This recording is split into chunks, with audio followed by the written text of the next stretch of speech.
Hello, I'm Gucci Katana. You may have seen my videos before, but if you haven't, I'm a amateur martial artist, swordsman, and sword collector. Today I'll be reviewing the LK Chen Song Han Dao. I did not buy this sword. This sword was sent to me by a benevolent friend who I will not be naming, but thank you to the person who sent it to me. And my first impressions are this is a little bit out of my wheelhouse. I I have no real understanding of the Song dynasty other than that they got toppled in the 1200s.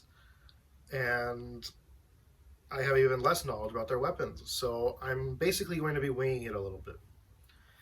The Song Han Dao by LK Chen is one of the more interesting swords that they've released in their catalog, at least in my opinion, from a handling perspective.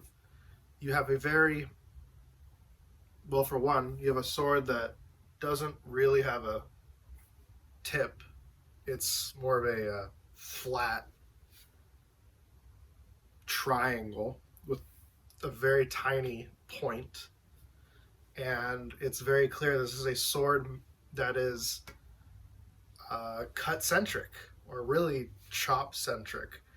This has, in my opinion, more in common handling wise with the butcher knife in my kitchen than it does other Dao that I have or have handled, like the majestic Hong Taiji or the LK Chen Royal Arsenal Han Dao. Uh, this sword just really it's caught me off guard, and to say that I don't really know how to handle it is a bit of an understatement. This sword is really it's really weighty. It's not heavy. It's not unwieldy, but it's very clear it has one mission in mind. It has to chop. So I understand that there is a longer version of this sword that they have on sale, but this one is the one that I have. So my first impressions of it are I don't really like this wire wrap that they do, or cord wrap. It's not wire at all.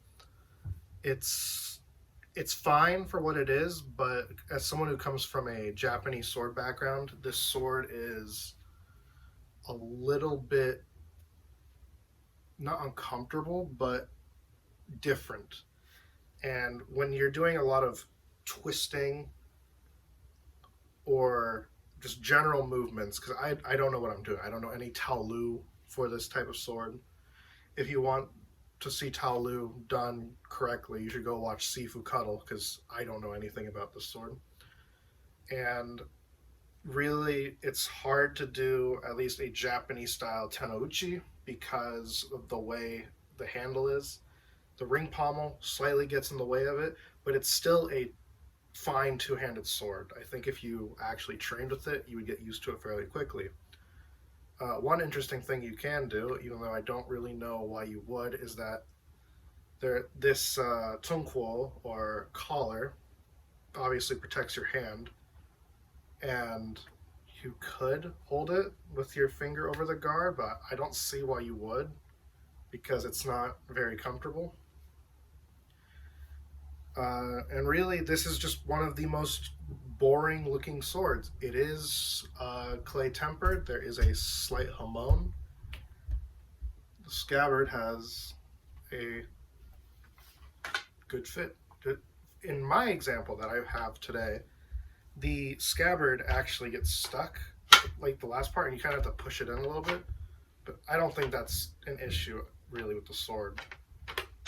You just slide it in, it's fine. Stays fine enough for what I do. Pulling it out is no big deal. So I actually quite like this sword, and in the short amount of time that I've had it, and will have it, I think it's pretty interesting. You can still see the obviously influence from the Han Dao with the ring pommels, and the sword still handles fairly nice. although it handles, as I've said, completely differently from anything I've had.